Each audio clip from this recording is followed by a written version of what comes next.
Սիրելի հեռուստադիտողներ, այսօրվա մեր վերլուծական թողարկումը լի է լինելու աննկարագրելի էմոցիաներով,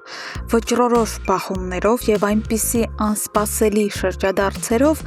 որոնք ընդմիշտ կփոխեն մեր հերոսների ճակատագրերը։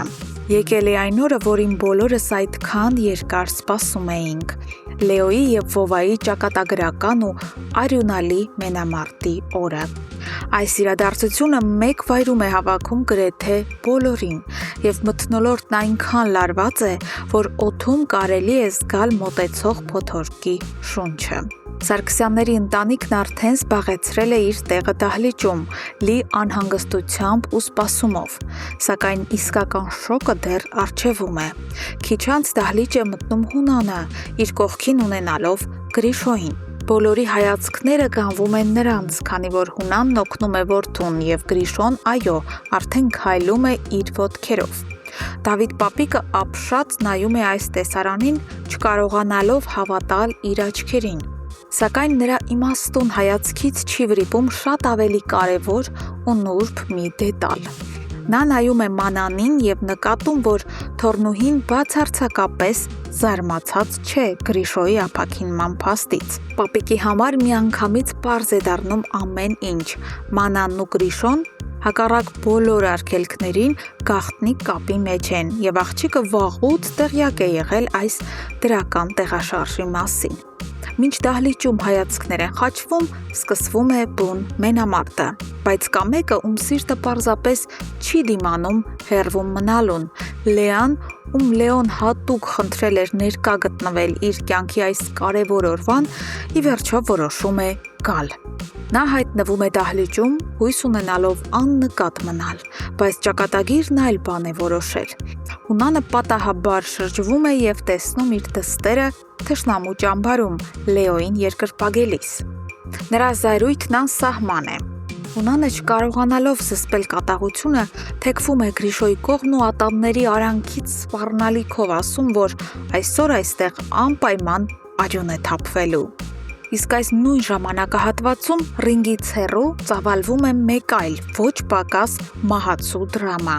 Արամը, ով արդեն վայելում է իր ազատությունը, ստանձնել է իր կյանքի գլխավոր առաքելությունը։ Վերջապես պարզել է, թե ով է սպանել իր հորը։ Նա հանդիպում է Իննային և փորձում մոտենալ նրան հին, ցավոտ հուշերի միջոցով։ Արամն ասում է, որ գիտի ճշմարտությունը, ժամանակին իր հայրն անսահման սիրել է Իննային, սակայն նա ընտրել է Հունանին։ Իննան շատ կտրուկ ու սառը պատասխանում է, որ այդ թեման ընդմիշտ փակված է և քննարկման ենթակա չէ։ Սակայն Արամը չի հանձնվում, նա նայում է Իննայի աչքերին և ասում, որ լիովին վստահում է նրա խոսքին ու աղերսում է ասել միակ ճշմարտությունը, ով է մեղավոր իր հոր մահվան մեջ։ Իննան առանց երկմտելու հանգամանալից բացատրում և հաստատում է, որ դա Արտյոմն է։ Արամի մեջ այլևս ոչ մի կասկած չի մնում։ Արյունը գլխին խփած, Արամը միանգամից գնում է Արտյոմի մոտ։ Նա անակնկալի է բերում հորը, ատրճանակը դնում է նրա պարանոցին և պահանջում խոստովանել հարազատ եղբոր ստոր սպանությունը։ Բայց Արտյոմը հին գայլ է, նա այդքան հեշտությամբ չի հանձնվում։ Օգտագործելով իր ողջ նենգությունը, Արտյոմը ձևացնում է, թե իբր անսահման սիրում է Արամին, փորձում է հանգստացնել նրան ու գրկախառնվում է։ Եվ հենց այդ պահին, երբ Արամը մի վայրկյան թուլացնում է զգոնությունը, Արտյոմն անսպասելի և ուժգին հարվածում է նրան։ Խլելով ատրճանակը, նա առանց վարանելու կրակում է այնտեղ գտնվող Հունանի թիկնապահի վրա և հմտորեն փախչում դեպքի վայրից, լի ահռելի վրեժով ու նոր ծրագրերով։ Վերադառնանք մարզադահլիճ, որտեղ անձնական դրամաները շարունակվում են։ Նարէն նույնպես ներկա է մենամարտին, Սարիկի ուղեկցությամբ։ Ամեն ինչի ավարտին նա վերջապես դեմ առ դեմ հանդիպում է Դավիթին։ Նարէն, հավաքելով վերջին ուժերը, նայում է նրան ու հարցնում, թե արդյոք իրենք իրոք էլ ոչինչ չունեն իրար ասելու, չէ՞ որ այսքան երկար ժամանակ է անցել իրենց վերջին խոսակցությունից։ Դավիթը իր համառ ու ագրեսիվ բնավորության համաձայն պարզապես լռում է, ձայն անգամ չհանելով։ Նարեն այս լռությունից անում է իր վերջնական ցավոտ հետևությունները, շրջվում եւ ընդմիշտ հեռանում է։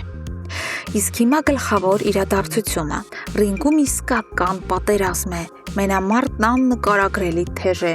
Վովայի ներսում կուտակված զայրույթն ու հիասթափությունը զորեղ են գտնվում։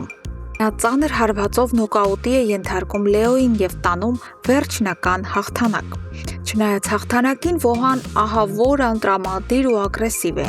Նա Օլգայի հետ վերադառնում է տուն եւ կոշտ հրամայում, որ մայրն անմիջապես հավաքի իրերը, քանի որ իրենք հենց հիմա ընդմիշտ լքում են այս երկիրն ու վերադառնում Ռուսաստան։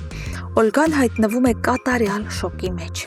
Եվ ահա այստեղ մենք անում ենք մեր գլխավոր կանխատեսումը։ Ճիշտ այն ճակատագրական պահին, երբ ճամպրուկներն արդեն հավաքված կլինեն եւ Վովան ու Օլգան կպատրաստվեն դուրս գալ տանից, դուռը կբացվի եւ ներս կմտնի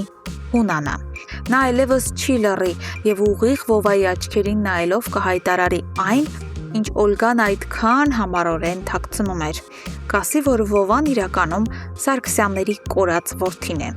Այս ցնցող բացահայտումը ռումբի էֆեկտ կունենա եւ ընդմիշտ կկանխի Վովայի մեկնումը, ստիպելով նրան առերեսվել իր իրական արմատների հետ։ Իսկ դուք ինչ եք կարծում, հարգելի հետևորդներ, ինչպես կարձագանքի Վովան, երբ իմանա, որ իր ոխերիմ թշնամիներ Դավիթն ու Լեոն իրականում իր հարազատ եղբայրներն են։ Եվ արդյոք նա երբևէ կների Օլգային այս ահռելի ստի համար։ Կիսվեք ձեր կարծիքներով եւ վարկածներով մեկնաբանություններում։ Շնորհակալություն դիտելու համար։